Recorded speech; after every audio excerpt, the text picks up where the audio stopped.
আসসালামু আলাইকুম।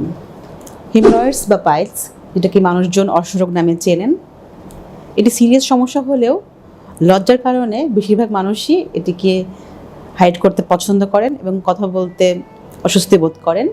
কিন্তু সঠিক চিকিৎসার মাধ্যমে কিন্তু এই সমস্যাগুলোকে নিয়ন্ত্রণ করা সম্ভব। এই হিমোরয়েডস কি? হিমোরয়েডস হচ্ছে আমাদের যে মলদ্বার এবং রেকটাম হচ্ছে আমাদের পরিপাকতন্ত্র বা অন্ত্রের একদম শেষ প্রান্ত বা শেষ অংশ, যেখান থেকে মল বের হয় বা শরীর থেকে পুরোপুরি বের হয়ে যায়, এটাকে আমরা বলি রেকটাম। তো এই মলদ্বার এবং এই রেকটামের মাঝখানে যে আমাদের রক্তনালীগুলো আছে, যদি এই নালীগুলোর উপরে অনেক বেশি প্রেশার পড়ে বা চাপ পড়ে, তখন এগুলো ফুলে যায়। সেটাকে পাইলস বলা হয় বা হেমোরয়েডস বলা হয়।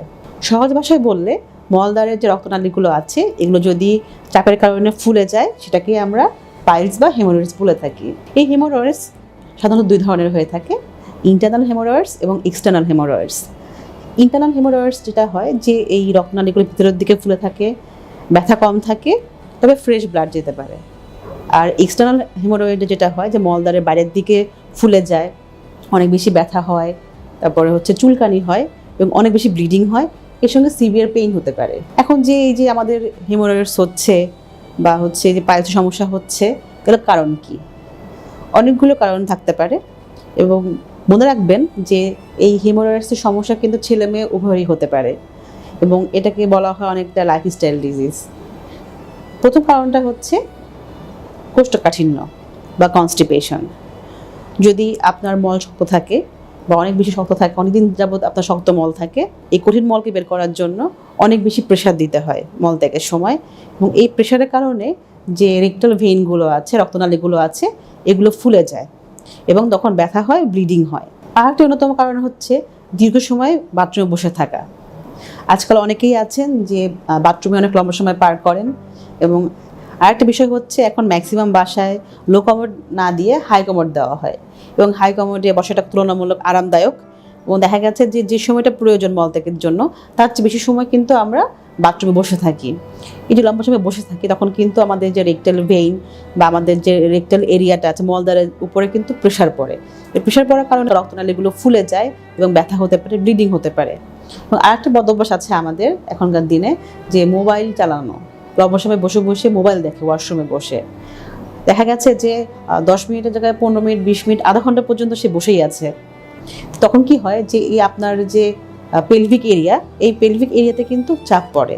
এটা কিন্তু এই কোষ্ঠকাঠিন্যকে আরও বাড়ায়। লো ফাইবার ডায়েট, অনেকে আছেন শাকসবজি, পানি এগুলো কম খান, ফাইবারযুক্ত খাবার কম খান, এর পরিবর্তে তৈলাক্ত খাবার বেশি খান। এর ফলে যেটা হয় যে কনস্টিপেশনটা অনেক বেড়ে যায়।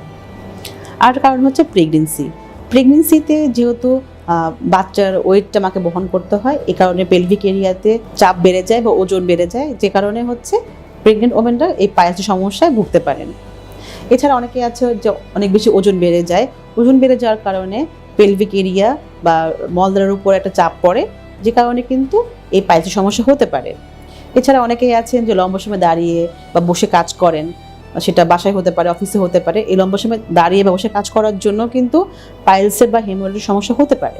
অনেকেই আছেন যে অনেক বেশি ভারী জিনিসপত্র তোলেন, যে কারণে তার কিন্তু অ্যাবডোমিনাল যে এরিয়া, এখানে কিন্তু প্রেশার বেড়ে যায়, এবং প্রেশার বাড়ার কারণে তার কিন্তু হেমোরয়েডসের এই প্রবলেম তৈরি হতে পারে। এখন এই হেমোরয়েডস হলে কী ধরনের কমপ্লিকেশনস তৈরি হয়?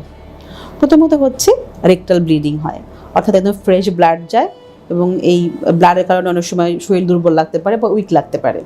এছাড়া অনেকের আছে মলদ্বারের চারপাশে চুলকায়, অস্বাভাবিক চুলকানি হতে পারে। অনেকের খোঁচা লাগা ব্যথা লাগে অনেক সময়, বা মনে হচ্ছে ভিতরে খুব চুলকাচ্ছে, কৃমি হলে যেরকম চুলকায় এরকম চুলকাচ্ছে।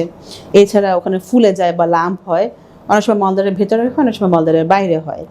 এছাড়া দেখা গেছে যে সিভিয়ার পেইন হয়, যে সিভিয়ার পেইনের জন্য তার অস্বস্তি তৈরি হয়, ডিসকমফোর্ট তৈরি হয়, এবং এমন হয় যে বসতে কষ্ট হচ্ছে, বা যখন বাথরুমে চাপ আসে তখন ভয় কাজ করে যে বাথরুমে চাপ আসলে তো ব্লিডিং হবে, ব্যথা হবে, চুলকাবে, এটা ডিসকমফোর্ট তৈরি হয়। তো যখনই আমাদের কাছে এই ধরনের কমপ্লেনগুলো নিয়ে পেশেন্টরা আসে, তখন আমরা বেসিক্যালি আগে হিস্ট্রি নেই, লাগলে ফিজিক্যাল এক্সামিনেশন করি।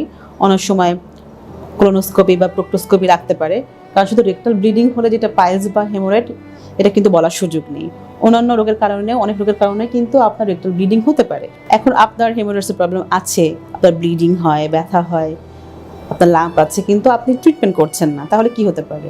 প্রথমত হতে পারে